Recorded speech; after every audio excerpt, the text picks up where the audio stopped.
खींच के बेला नवाना पलही मारई मेहरी खींची खींच बेला नवाना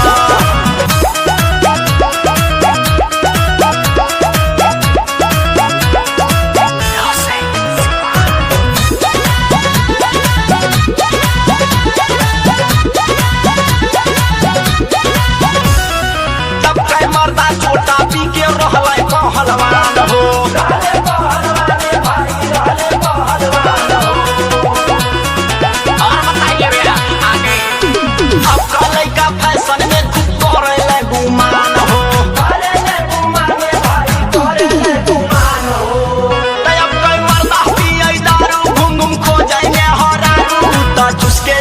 चोली का खजाना वहाना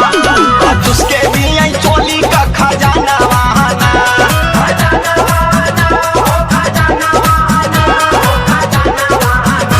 उता चुसके दिए चोली का खजाना वहाना उता चुसके दिए चोली का खजाना वहाना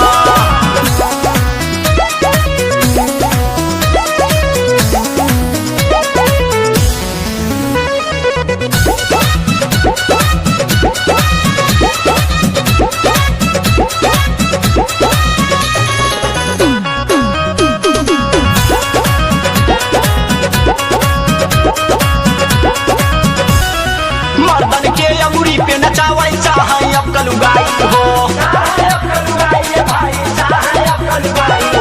और का बात करे प्यास आगे बताओ एक दीवाना अभिनव सुनीला कहे रविंदर गाई हो